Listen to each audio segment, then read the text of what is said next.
TET पेपरफुटी प्रकरणाच्या पार्श्वभूमीवरती महाराष्ट्र नवनिर्माण सेनेने ठाण्यात उपरोधिक व्यंगचित्राच्या माध्यमातून राज्य सरकारच्या कारभारावरती जोरदार टीका केली आहे। पेपरफुटीचे केंद्रस्थान ठरलेल्या ठाणे जिल्ह्यात नितीन कंपनी परिसरात लावण्यात आलेल्या या फलकातून परीक्षांमधील वारंवार होणाऱ्या गैरव्यवहारांबाबत सरकारला जाब विचारण्यात आला आहे। व्यंगचित्रात टीईटी आणि नीट परीक्षा नावाच्या एका मोठ्या पाईपलाईनला लागलेल्या गळतीतून पैशांचा पाऊस पडताना दाखवला आहे।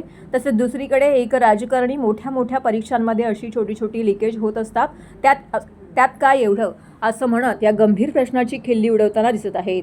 मनसेचे जनहित व विधी विभागाचे ठाणे अध्यक्ष स्वप्नील महेंद्रीकर यांच्या संकल्पनेतून साकारलेल्या होर्डिंग्सने सगळ्यांचं लक्ष वेधून घेतलंय। टीईटी परीक्षांमध्ये घोटाळे होणे हे महाराष्ट्रासाठी काही नवीन नाही। यापूर्वी 2020 साली झालेल्या टीईटी परीक्षेतही मोठी अफरातफर झाली होती। त्यावेळी चक्क पैसे घेऊन 7,800 उमेदवारांचे गुण वाढवण्यात आले होते आणि अनेक ठिकाणी टीईटीची बोगस प्रमाणपत्रही वाटली गेली होती। या प्रकरणामध्ये तत्कालीन महाराष्ट्र राज्य परीक्षा परिषद आयुक्त सुशील खोडवेकर यांना अटक झाली होती। हे प्रकरण राज्यात चांगलेच गाजले होते। तत्पूर्वी 2018 मध्ये अशाच प्रकारचे घोटाळे झाले होते। टीईटी पेपरफुटीचे हे प्रकरण अतिशय गंभीर असून सरकारने यासाठी SIT स्थापन केली असली तरी सामान्य विद्यार्थ्यांमध्ये मोठा रोष आहे। कारण 2020च्या घोटाळ्यातील संबंधित आरोपींना कोर्टातून अद्यापही शिक्षा झालेली नसून ते मोकाट फिरत आहेत। आगामी परीक्षेसाठी जवळपास 6 लाख उमेदवार सहभाग होणार होते।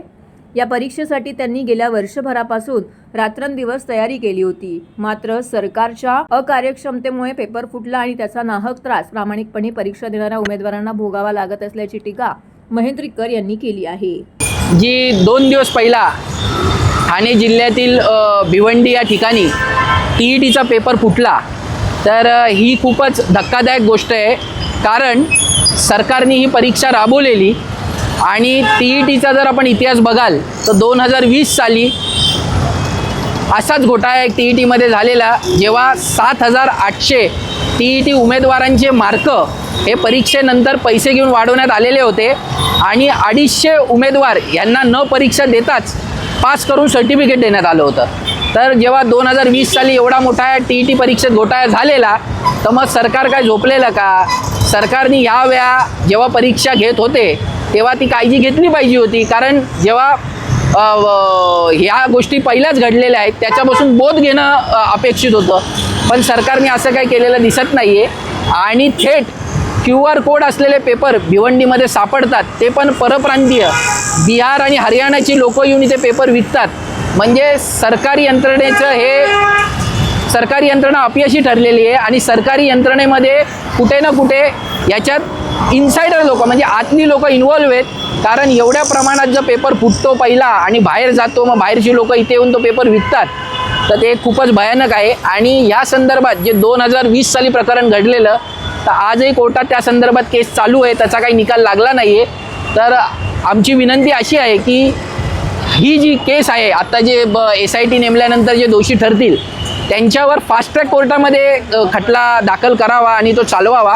कारण त्यांना शिक्षा लवकरात लवकर भेटणं हे अपेक्षित आहे। कारण तेव्हाही 2020 सालचे जे संबंधित त्यामधले जे गुन्हेगार होते त्यांना आजपर्यंत शिक्षा भेटलेली नाही आहे। तर फास्ट ट्रॅक कोर्टामध्ये जाऊन त्यांना शिक्षा भेटावी आणि 6 लाख लोकांचं भविष्य या परीक्षेवर अवलंबून होतं। त्यांच्या भविष्यावर तर तुम्ही अन्याय केलेला आहे। तर परीक्षा घेताना सरकारने ह्या प्रकारचे जे आज घोटाळे होत आहेत त्याच्यावर लक्ष देणं अपेक्षित आहे आणि शिक्षण मंत्र्यांचा राजीनामा दिला पाहिजे जर त्यांना ह्या सगळ्या गोष्टीमध्ये काय करता येत नसेल तर।